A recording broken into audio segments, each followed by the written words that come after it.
Imagine Impressionism. You likely see Monet's water lilies, Renoir's picnics, or the dancers of Degas. For over a century, the public story of this movement has been a circle of men working in a revolutionary brotherhood. But look at the documentation for the very first Impressionist exhibition, held right here at Nadar's studio in 1874. Among the names on the wall was a 32-year-old woman, Berthe Morisot. She wasn't a guest or a student, she was a peer. Morisot exhibited in 7 of the 8 historic Impressionist shows. The only one she missed was because she had just given birth.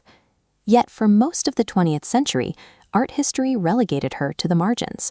She was frequently introduced not as a painter in her own right, but simply as Manet's sister-in-law. To understand how a central figure of the 19th century's most radical art movement was written out of the story, we have to look at how she used her brush to push the boundaries of her world. Born into a wealthy bourgeois family, Morisot was expected to treat art as a social grace, a hobby to be abandoned after marriage. Instead, she painted professionally through her wedding, the birth of her daughter, and the deaths of those closest to her. Her training was rigorous.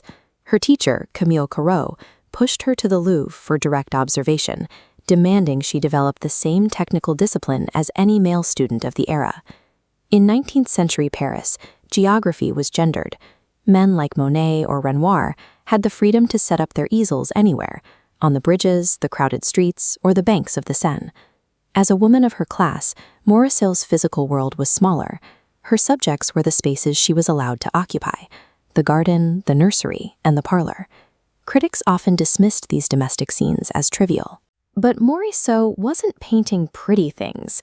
She was bringing an analytical eye to the limits of her own life, treating a nursery with the same serious attention Degas gave to the ballet. Her paintings of women at windows or on balconies make this clear.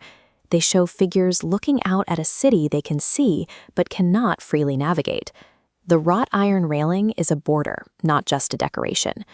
The domestic sphere was a subject she chose to investigate, turning the private world of women into a site of formal artistic experimentation.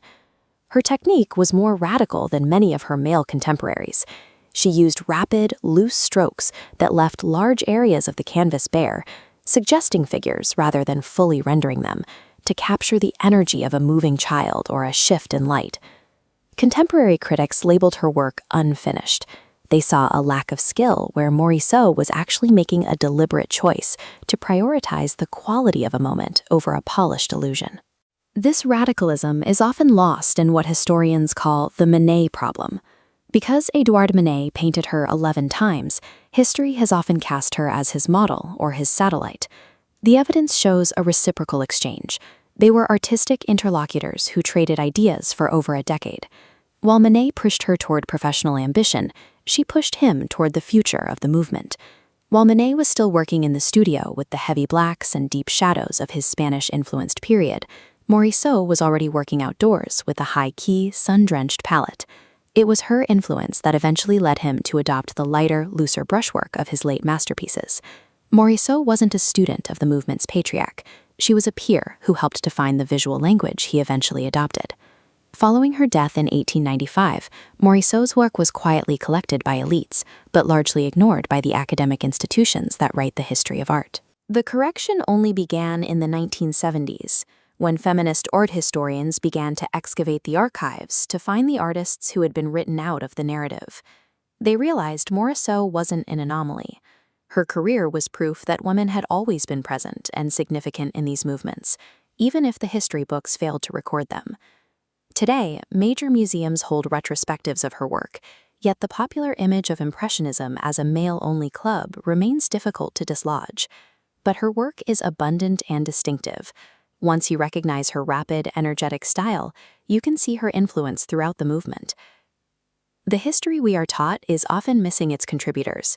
To see the full picture of Impressionism, we have to look for the figures who were there at the beginning, even if they were eventually made invisible.